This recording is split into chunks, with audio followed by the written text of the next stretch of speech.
Yeah, I noticed you hold your mandolin a lot lower than the traditional bluegrass, more like a rock star or guitar player. Singing Bush. Disadvantages to hold it lower. That's what I like. No, there's no advantage to hold it lower. I mean, I used to think if I held it lower, and maybe there's some to it, but that my right arm could stretch out a little bit better for rhythm. In other words, when I took violin lessons in high school, my violin teacher said, and it's coming to it from a fiddle player already, so I already had bad habits, and so she taught me. She said, yeah, you're hiking your shoulder up when you play, so when you do that as a bow arm, you're cutting off your power right off the bat. You have just limited your range right there.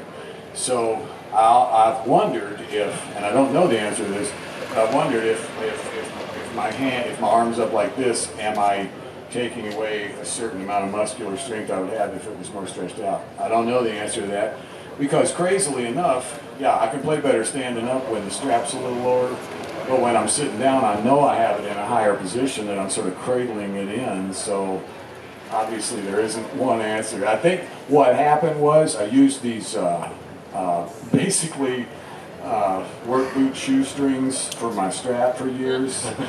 And, before you know it, they had stretched this far and you didn't really pay any attention. So I think that's how I started using long straps. I'm not trying to be Jimmy Page, really. I got one other one for you. What do you think about guys that use their thumb for mandolin chords? And do you ever do that? I don't know if I've seen people use their thumb for mandolin chords. You mean over the top? Yeah, over the top. I think you got 5 of them. Use it if you want to. Seriously, I can't think of why you wouldn't. It works on guitar, except there just might not be as much room to put your thumb anywhere. But yeah, I mean, they're grabbing it. I said thought that. Any blues fundamentals when you're not playing your resonator? Blues fundamentals when not playing a resonator. The greatest blues, I think the greatest blues mandolin player was Bill Monroe. I mean, the way he plays incorporated the blues of country, rural people's blues on the mandolin. And so honestly, I'm not playing the slide mandolin. Really try to play like Bill Monroe. I mean, Bill Monroe was he's the blues guy. I mean, because just the way,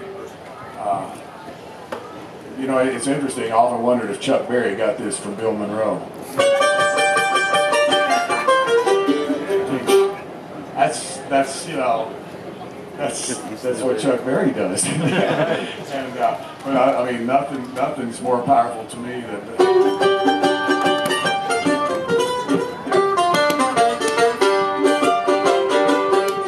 Bill Monroe stuff. So, all right, what about a bluegrass stomp? This is this is an easy Bill Monroe tune, and one that kind of points out the way Bill would play his melodies. And can you tell I'm a Bill Monroe fan? Because I started playing fiddle tunes. My dad had these fiddle records, and there was a mandolin on them, and I loved the sound of that. Later, I found out the mandolin player on these Tommy Jackson fiddle records was Hank Garland, the great jazz guitarist, and from the rhythm guitar player on the sessions I later met and found out. I said, well, I didn't know he played mandolin. He said, he didn't.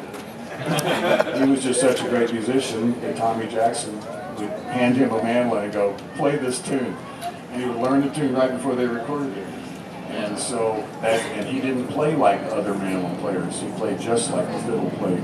So I started copying that first, and later discovered about Bill Monroe and the difference of the way people might play a fiddle tune and the way a bluegrass player might play them. So here's the blues version of Bill. Here we go.